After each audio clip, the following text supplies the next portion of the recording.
Latest எபிசோடுகளை விளம்பரங்களே இல்லாமல் காணுங்கள். என் பொண்ணு திருத்துறேன்னு இப்படி ஒட்டுமொத்த குடும்பத்தையும் அசிங்கப்படுத்திக்கிட்டு இருக்கே, உனக்கு கொஞ்சமாவது அறிவு இருக்கா? கேட்டுக்கிட்டே இருக்க, இப்படி கல்லூரி மங்க மாதிரி நிக்கிற. ஏய் மாமா ஆத்துக்கிட்டு இருக்க. மாமா ஏய் விடுடா. எல்லாம் தெரிஞ்ச மாதிரி ரொம்ப பேசக்கூடாது, புரியுதா? இந்த பாரு, அவ சொல்றது நிஜமா டிராமாவா எதுவுமே எனக்கு தெரியாது. மாமா போதும், மாமா போதும். உங்க நடிப்பெல்லாம் போதும். உங்களுக்கு பண்ணதுக்கு 3 மடங்கு டார்ச்சரை நீங்க எங்களுக்கு பண்ணிட்டீங்கல்ல. ஐடியாக்கா, நீங்க என்னமோ பண்ணிக்கோங்க. எனக்கு என் புருஷன் வேணும். அவரை எங்கேயோ கூட்டிட்டு போய் எங்களுக்கு பிடிச்ச மாதிரி ஒரு வாழ்க்கையை நாங்க வாழ்ந்துக்கிறோம். ஒழுங்கா உங்க டிராமாவை இதோட நிறுத்திட்டு அவளை கிளம்பி போக சொல்லுங்க. அவ கொடுத்த 15 லட்சத்துக்கு வட்டியோட சேர்த்து 20 லட்சமா நான் கொடுக்குறேன். அவளை பணத்தை வாங்கிட்டு போக சொல்லு. இப்ப என்ன உனக்கு? உன் பையன் என் மகளுக்கு சேவை பண்ணக்கூடாது, அவ்வளவுதானே? சரி, இன்னொரு 10 லட்ச ரூபா போட்டு அந்த கடையை நானே ரெடி பண்ணி தரேன். உன் பையன் கௌரவமா கடைக்கு போட்டும் வரட்டும். அவ காலையும் பிடிக்க வேணாம், காஃபியும் போட்டு தர வேணாம். அவர் ஒரு மானமுள்ள மனுஷராகவே இருக்கட்டும். அந்த பொண்ணை வீட்டை விட்டு அனுப்பி விட்டுரு. யோ, அந்த பொண்ணு நான் சொல்லி எதுவுமே செய்யலையா? ஐயா சாமி, போதும். நாங்க தோத்துட்டோம், நீ ஜெயிச்சுட்ட. அப்படியே இருக்கட்டும், எங்களை ஆளை விட்டுரு. தயவு செஞ்சு அந்த பிள்ளைய போ சொல்லு. அதுக்கப்புறம் நீ என்ன சொன்னாலும் நாங்க கேட்கிறோம். போதும், எங்களை விட்டுரு. எங்களால முடியல. உன் திறமைக்கு முன்னாடி நாங்களாம் தோத்து போயிட்டோம். போதுமா? டேய் பாண்டி, மாமா பிரியா எங்க? மாடியில் தான் இருக்காங்க மாமா. வா.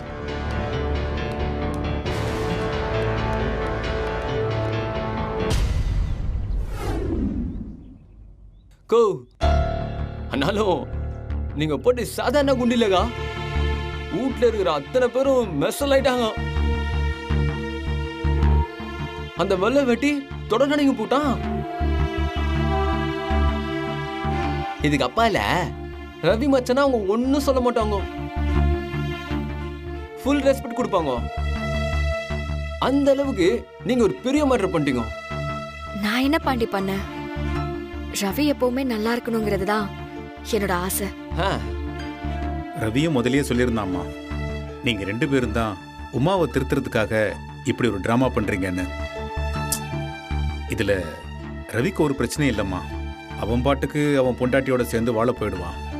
நாங்களும் எங்க புள்ளையோட வாழ்க்கை ஒரு வழியா நல்லபடியா அமைஞ்சதுன்னு திருப்தியோட இருப்போம். ஆனா இதுல பாதிக்கப்படுறது என்னவோ நீதாம்மா. என்ன மாமா சொல்றீங்க? இல்லையா பின்ன? ரவி நல்லா இருக்கணும்னு நீ இவ்வளவு பெரிய பள்ளியை சுமந்துக்கிட்டு இருக்கியே, நாளை பின்ன உன்னை கட்டிக்க போறவன் இந்த கட்டுக்கதையை நம்புனா உன் வாழ்க்கையில பிரச்சனை வந்துடாதா? ஆமாங்க, போதும். நீங்க பாருங்க, இதுக்கு மேல நீங்க என்னத்துக்கு இங்க உட்காந்துருக்கணும்? நடந்தது என்னன்னு வீட்டுல இருக்கவங்களுக்கு எல்லாம் தெரியும். ஆனா வெளியே இருக்க பாக்க சொல்ல உங்களை தாக்கா தப்பா நினைப்பாங்க. இப்ப நான் என்ன பண்ணணுங்கிறீங்க? அக்கா போதுக்கா, அவனுங்க வாங்க வேண்டிய அளவு வாங்கிட்டானுங்க. அவனுங்களுக்கு ஃபுல்லா சாக்கு ட்ரீட்மெண்ட் குத்தாச்சு. இங்க பாருங்க, நீங்க கீழே போயிட்டு நான் சொன்னதெல்லாம் போய் அப்படின்னு சொல்லிட்டு போயினே இருங்க. அவ்வளவுதான் ஜாலி. நான் என்ன போய் சொன்னேன்? சும்மா தமாஸ் பண்ணுங்க. அதனா அதான் எல்லாரும் கேட்டோம்ல. ஐயோ, சீரியஸாவே நீ என்ன சொல்றேன்னு எனக்கு புரியல பாண்டி. அதான் உங்களுக்கும் சின்ன மச்சானுக்கு நடுவுல எல்லாம் முடிஞ்சு போச்சுன்னு சொன்னீங்களா, அந்த போய் தான் சொல்லுகிறேன். பொய்யா? அது பொய்யன்னு யார் சொன்னா?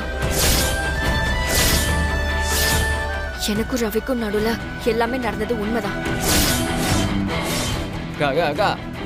சும்மா அதே திரும்ப திரும்ப சொல்லி மெசல் ஆகாதீங்க. ஏதோ சேர்ந்துருந்தீங்கன்னு சொன்னா கூட ஓகே, இல்லைனாலும் ஓகே தான். அதுக்காக வயிற்றுல 2 மாசம் கர்ப்பம்னு சொன்னா என்னக்கா இது? அதுவும் பொய் இல்ல. நான் 2 மாசம் பிரெக்னண்டா தான் இருக்கேன். ஆமா மாமா, நான் சொன்ன எதுவுமே பொய் இல்ல. நான் கன்சீவ் ஆகியிருக்கேன். ரவிக்கும் எனக்கு உருவானதுதான் இந்த குழந்தை.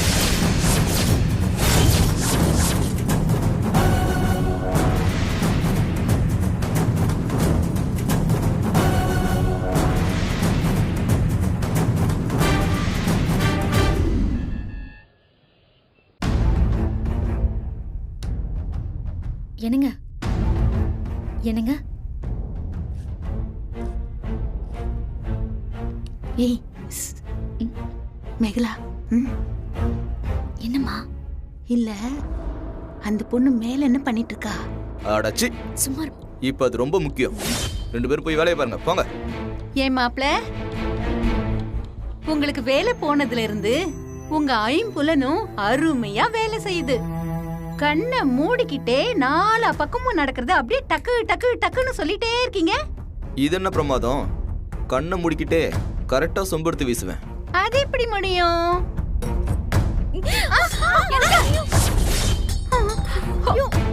இப்படிதான். என்னாச்சு? சம்பந்தியமா, உங்க மருமக வாழ்க்கை ஒரு பக்கம் இருக்கட்டும், ஆனா உங்க புள்ள மேல இப்படி ஒரு பழியை அந்த புள்ள போட்டிருக்கே, அதுக்கு அவர் இடம் கொடுத்து வீட்லயே உட்கார வச்சிருக்காரு. நீங்க அவர்கிட்ட பேசி அந்த பொண்ணை கொஞ்சம் வீட்டை விட்டு அனுப்பிச்சு வச்சா நல்லா இருக்கும்.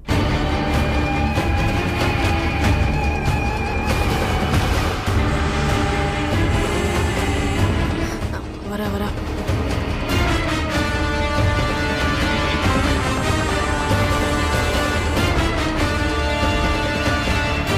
உமா,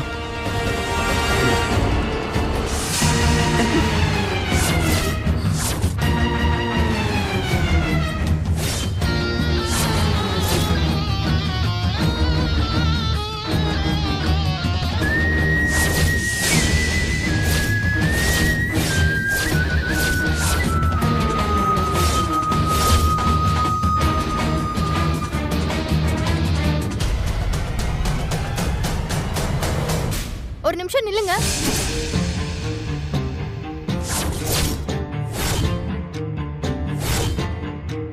கேக்குறதுக்கு ஆள் இல்லங்கிறதுக்காக வீட்டுக்குள்ள பூந்து ரவுடித்தனம் பண்றீங்களா? ஜூஸ் தானமா குடிச்ச, இதுல என்ன ரவுடித்தனம் இருக்கு? அது அண்ணன் அன்னிக்காக போட்டு வச்சிருந்தது. கரெக்ட் தான், அண்ணி தான் குடிச்சது.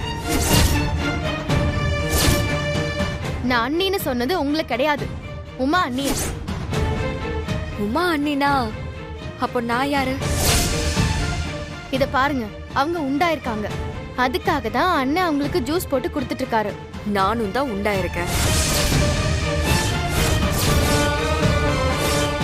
இங்க பாரு பிரியா, போதும். நீ இந்த பிரச்சனையை இப்படியே வளர்த்துக்கிட்டே போயிட்டு இருக்க முடியாது. உமா உனக்கு பண்ணது தப்புதான்.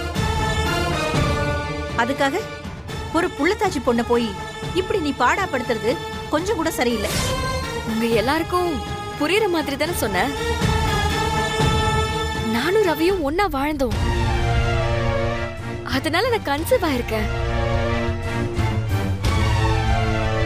ரவி தான் என் ஹஸ்பண்ட், என் குழந்தைக்கு அப்பா. அதனால தான் நான் இந்த வீட்ல இருக்கேன். ஏய், இப்படி வா. பிரியா, உன்னை பார்த்தா என்ன புள்ளத்தாச்சி பொண்ணு மாதிரியா இருக்கு? இப்ப எதுக்கு தேவையில்லாம இந்த டிராமா போட்டுட்டு இருக்க? நீ யார் தூண்டி விட்டதுனால நீ இப்படி பண்ணிட்டு இருக்க?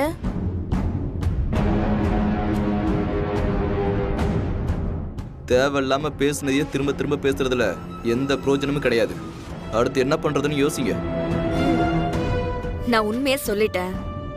நீங்க யாரும் நம்பலனா அதுக்கு நான் ஒண்ணும் செய்ய முடியாது.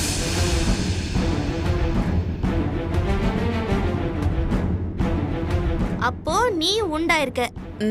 ஆமா, இத நான் நம்பணும். நீ சொல்றது போய் நான் சொல்றேன். உனக்கும் ரவிக்கும் எதுவுமே நடக்கல. டேய் ராஜா, நீ என்னடா சொல்ற? எனக்கு ரவி மேல நம்பிக்கை இருக்கு. அவ அந்த அளவுக்கு போற ஆளே கிடையாது. நீ பொய் சொல்ற பிரியா. நீ சொல்றது உண்மைதான்னு நிரூபிச்சு காட்டு. ஓகே, வாங்க ஒரு டாக்டர் பார்த்து செக் பண்ணிடலாம். அவங்க சொன்னா நம்புவீங்கல்ல?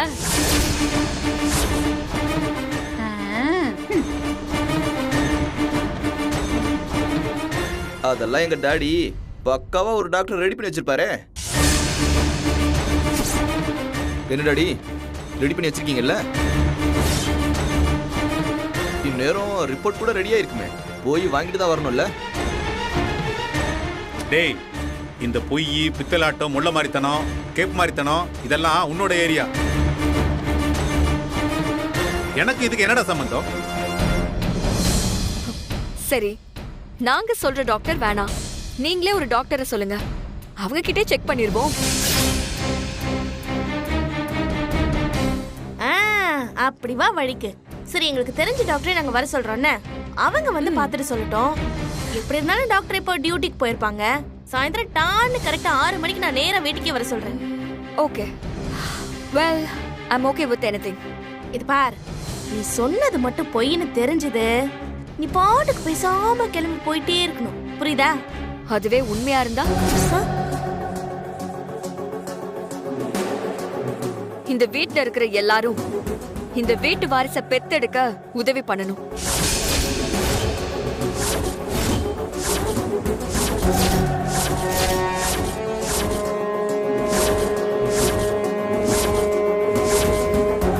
இந்த டீலுக்கு நீங்க ஓகேவா?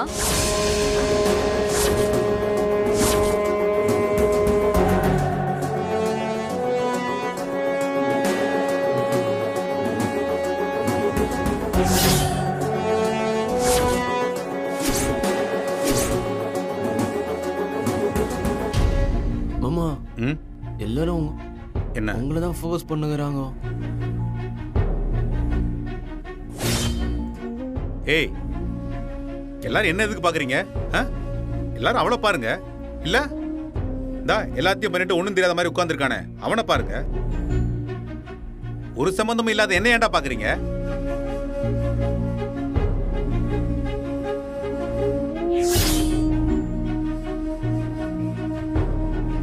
அம்மா, உங்களுக்கு என்ன தோணுது? தெரியலடா, ஆனா இது எனக்கு சின்ன பிரச்சனையா தோணல. ஏதோ பெருசா வெடிக்க போகுதுன்னு மட்டும் தெரியுது. அம்மா, எதுவா இருந்தாலும் சாயந்தரம் 6 மணிக்கு தெரிஞ்சிடும். பாப்போம், வா.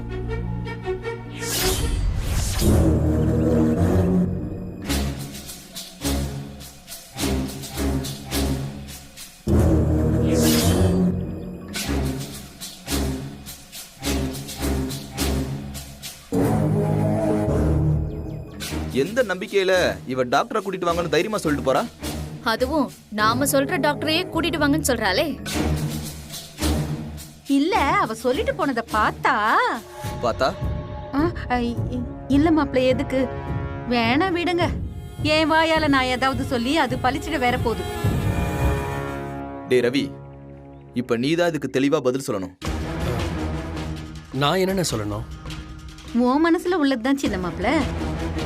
அண்ணன், அந்த பிரியா உன்னோட தான் இருந்தேன்னு அப்படி எல்லாரும் முன்னாடியும் சொல்லிட்டு போறா. உன்னாலதான் உண்டா இருக்கேன்னு வேற சொல்றா. நீ தானே வாய் திறந்து பதில் சொல்லணும். பேச வேண்டிய நீ பேசாம இருக்க. நாங்க எல்லாருமே உனக்காக சண்டை போட்டுட்டு இருக்கோம். உங்க மேல இருக்கிற நம்பிக்கையில தான் நாங்க சப்போர்ட் பண்ணிக்கிட்டு இருக்கோம் ரவி. அப்புறம் எங்களுக்கு தர்ம சங்கடம் ஆயிட போகுது. சச்சே, அப்படிலாம் இல்ல. சேச்சேன்னு சொன்ன என்ன அர்த்தம்? ஒண்ணு ஆமான்னு சொல்லணும், இல்லனா இல்லன்னு சொல்லணும். இப்படி மையமா சொன்னா நாங்க எப்படி புரிஞ்சுக்கிறது? அப்படிலாம் ஒண்ணும் இல்ல. இல்ல, எப்படி எல்லாம் ஒண்ணும் இல்ல. ஏய், என்னடி உங்க அம்மா இப்படி எல்லாம் பேசிக்கிட்டு இருக்கு? கொஞ்ச நேரம் சும்மா இருக்க சொல்லிட்டேன். மாப்பிள்ள, நாங்களும் காதல் கல்யாணம் எல்லாத்தையும் கடந்து வந்தவங்க தானே, எங்களுக்கும் இதெல்லாம் புரியும். நல்லா வந்தீங்க கடந்து. டே ரவி, இங்க பாரு, இப்ப உமாவும் இல்ல, உன் மாமனாரும் இல்ல. இங்க பாரு, இதுங்களா கூட வேண்டாம், நம்ம 2 பேர் மட்டும் பேசுவோம். நீ எதுவா இருந்தாலும் என்கிட்ட உண்மையை சொல்லு. அந்த பிரியா அந்த அளவுக்கு அடிச்சு பேசுறத பார்த்தா டேய் எல்லாருக்கும் உன் மேல டவுட் வருதுடா. அண்ணே, அவ பேச்ச கேட்டு எல்லாரும் என்ன சந்தேகப்படுறீங்களா? சந்தேகம்லாம் கிடையாது, கன்ஃபார்மா முடிவே பண்ணியாச்சு. நீ தான் ஒத்துக்க மாட்டேங்கிற. நீங்களே ஏதாவது சொல்லிக்கோங்க, என்ன ஆள விடுங்க. டேய் டேய் டேய், உட்கார்றா. உட்கார்றா. உட்காரு. உட்காரு. உட்கார்ந்துட்டு இருக்கறவங்கள பார்த்தா உனக்கு எப்படி தெரியுது? பின்ன என்னென்ன எல்லாருமா சேர்ந்து என்ன ஒரு கிரிமினல் மாதிரி கேள்வி கேட்டுட்டு இருக்கீங்க? நீ தப்பு செஞ்சதுனால தானே ராசா கேட்டுட்டு இருக்கோம், இல்லன்னு சொல்ல மாட்டேங்கிறியே. டேய் தம்பி, நாங்களா உன்னை கேள்வி கேக்குறோம்? நீ கூட்டு வந்து வச்சிருக்கே ஒருத்தி, அவதாண்டா கேள்வி மேல கேள்வி கேட்டுட்டு இருக்கா. நாங்க எப்படியாவது உன்னை இந்த பிரச்சனையில இருந்து காப்பாத்துறோம் தாண்டா பாத்துட்டு இருக்கோம். இதோ பாரா, அவ சொன்ன மாதிரி நீ ஏதாவது அப்படி இப்படி பண்ணிருந்தா இப்பவே சொல்லிடு. கையோட அந்த டாக்டர் சீனையே கேன்சல் பண்ணிடுவோம். யாருக்கும் தெரியாம கதவை சாத்திட்டு பிரியா கால்ல விழுந்த மன்னிப்பு கேட்டு எப்படி இந்த பிரச்சனையை முடிக்கலான்றது பார்க்கலாம். உனக்காக தான் சொல்றேன். இப்பவும் பாக்குறானே தவிர வாய் திறந்து இல்லன்னு சொல்ல மாட்டேங்கிறானே. என்ன எல்லாருக்கும் இன்னைக்கு நான் தான் கிடைச்சனா? ஏற்கனவே பொண்டாட்டிக்கிட்டையும் மாமனார்கிட்டையும் மாட்டிட்டு முடிச்சிட்டு இருக்கேன். இப்போ இவ வேற. அப்பா சான்ஸ் கிடைக்கிற கேப்லலாம் என்ன கிண்டல் பண்ணிட்டு இருக்காரு. இப்போ நீங்களும் ஆரம்பிச்சிட்டீங்களா? அண்ணே என்னன்னா நீ பேசுற? எதுவும் கேட்கல.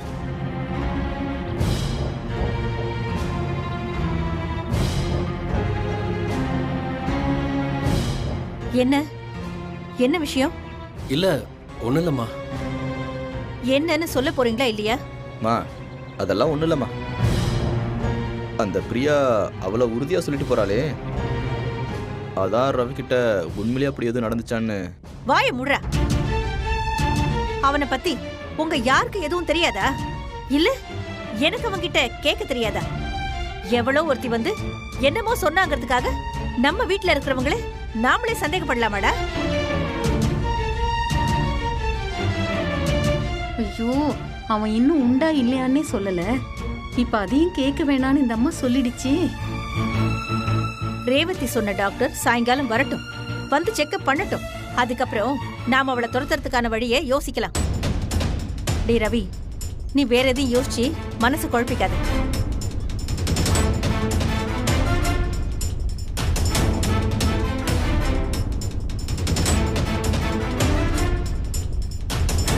பெரிய மாப்பிளைக்கு வேலை இல்லாத நேரமா பார்த்து சின்ன மாப்பிள்ளை பெரிய பெரிய வேலையெல்லாம் பண்ணிட்டு வந்திருக்காப்ல.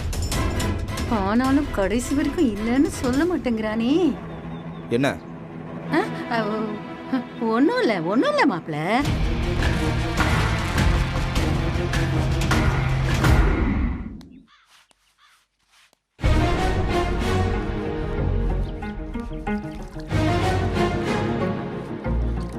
எனக்கு ரவி மேல நம்பிக்கை இருக்கு.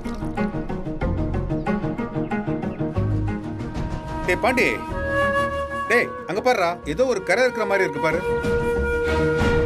பாத்தியா, பார்க்க பள்ள பள்ளன்னு இருந்தாலும் உத்து பார்த்தாதான் அழுக்கு தெரியுது. டேய் அதை நல்லா தொடையாண்டா. சரி மாமா. உங்களுக்கு அவன் மேல நம்பிக்கை இருக்கா இல்லையா? இப்பெல்லாம் நம்பிக்கையின் அடிப்படையில நான் எந்த முடிவுமே எடுக்கிறது இல்லை சீதா. ஃபேக்ட் அடிப்படையில தான் ஒரு விஷயத்தை ஒத்துக்கிறதும் மறுக்கிறதும். ரவி இப்படி ஒரு காரியத்தை பண்ணிருப்பான்னு நீங்க நினைக்கிறீங்களா? அட, நான் என்ன நினைக்கிறேங்கிறது இருக்கட்டும் சீதா. அதான் சாயங்காலம் உன் பொண்ணு டாக்டரை வர சொல்லியிருக்காளே, அதுக்கப்புறம் உண்மை என்னன்னு எல்லாருக்கும் தெரிஞ்சிட போகுது. நாம ஏன் அதுக்குள்ள முடிவெடுக்கணும்? என் பிள்ளைங்களை நான் நம்புறேன். என் பிள்ளைங்களை நான் நம்பினேன். அப்போ இப்ப நம்பல. நம்ப முடியாத பல விஷயங்களை உன் பிள்ளைங்க தொடர்ந்து பண்ணிட்டாங்க. இனியும் அவங்க என்ன பண்ணிருப்பாங்க, என்ன பண்ண மாட்டாங்கன்னு என்னால உறுதியா சொல்ல முடியல. நீங்க ஏதோ தனியா அவகிட்ட போய் பேசுனீங்கல்ல, என்ன சொன்னா? இந்த பாரு, ஹால்ல என்ன சொன்னாலோ அதே தான் தனியாவும் சொன்னான். என்ன சொன்னா? அதான் உனக்கே தெரியுமே சீதா, ரவியும் நானும் ஒன்னா வாழ்ந்தோம், ஒன்னா இருந்தோம். ரவினால தான் நான் உண்டாயிருக்கேன். அதே தான் திரும்ப திரும்ப சொன்னான். அவ அப்படி சொன்னதும் அவளை பளர் பளர்னு கண்ணத்திலேயே நாள வச்சிருக்க வேண்டாமா? எதுக்குமா வம்பு? ஏற்கனவே கோபத்துல தெரியாம புள்ளத்தாச்சி புள்ளைய ஒரு வேகத்துல கை நீட்டி அடிச்சிட்டேன். இன்னைக்கு அதனால என் பொண்டாட்டியை பிரிஞ்சு நான் இன்னைக்கு தனிமரமா நிக்கிறேன். மறுபடியும் ஒரு புள்ளத்தாச்சி புள்ளி அடிக்கிறது தப்பு இல்லையா சீதா? அதான் மாமா, இருந்தாலும் உங்களுக்கு ரொம்ப நெக்கிலி. காலம் முழுக்க இந்த பாண்டி கூடவே நீங்க குடும்பம் நடத்துங்க, என்ன ஆள விடுங்க. ஏ சீதா, சீதா, என்ன சீதா, எதுக்கு இவ்வளவு அவசரம்? எதுக்கு இவ்வளவு கோபம்? ஒழுங்கா அவளை இந்த வீட்டை விட்டு வெளியில போக சொல்ல வேண்டியதானே? இந்த பாரு சீதா, போன்னு சொன்னா அவ எங்க சீதா போவா? எங்கேயாவது போயிட்டு போறா, அத பத்தி உங்களுக்கு என்ன? எங்கேயாச்சும் போனா பரவாயில்ல. நேரா போலீஸ் ஸ்டேஷன் போனா என்னத்த பண்ணுவீங்க? சீதா, அவன் கரெக்டா தானே சீதா சொல்றான். கர்ப்பத்துக்கு ரவி தான் காரணம்னு சொல்றவ நாம எல்லாரும் ஒட்டுமொத்தமா அவளை விரட்டி அடிச்சதும் அடுத்தவ எங்க போவா? நேரா போலீஸ் ஸ்டேஷனுக்கு போய் நியாயத்தை கேட்பா. இப்ப வரைக்கும் என்கிட்ட நியாயத்தை கேட்டுட்டு இருக்கிறவ அது என்கிட்ட கிடைக்கலன்னா அவ வேற எங்க போவா? என்னங்க நீங்க? சீதா, அதுவும் அவ நிறைய படிச்சவ, விவரமான பொண்ணு, வசதியான பொண்ணு வேற. இங்க பாரு, ஸ்டேஷனை விட்டா கோர்ட்டு, கோர்ட்டை விட்டா மகளிர் நல ஆணையம், அதை விட்டா மனித உரிமை ஆணையம், அதை விட்டா சிஎம் செல்லு, அதையும் விட்டா அதுக்கப்புறம் போதும். விட்டா நீங்களே எல்லாத்தையும் அவளுக்கு சொல்லி கொடுத்துருவீங்க போல இருக்கு. இங்க பாரு சீதா, நீயும் நானும் இந்த விஷயத்தை போட்டு ரொம்ப குழப்பிக்க வேண்டாம். சாயங்காலம் உன் பொண்ணு சொன்ன டாக்டர் வரட்டும், அவங்க பார்த்து உண்மையை சொல்லட்டும். அதுக்கப்புறம் என்ன பண்ணலாங்கிறத பேசிக்கலாம். அவ சொல்றது பொய்ன்னு ஒரு டாக்டர் வந்து பார்த்து சொன்னாதான் நீங்க நம்புவீங்க இல்லையா? இங்க பாரு, இந்த விஷயத்தை டாக்டர் பார்த்து சொல்லாம வேற யார் சீதா சொல்லுவா? இருக்கட்டுங்க, நீங்க கடைசி வரைக்கும் பிள்ளைங்களை நம்பாத அப்பாவாவே இருந்துக்கோங்க. நான் பிள்ளைங்களை நம்புறேன், அம்மாவாவே இருந்துக்கிறேன். சீதா, மாமா வாங்க. என்ன? நான் ஒண்ணு கேக்குறேன். நம்ம சின்ன மச்சான் நிஜமா இதை பண்ணியிருந்தா?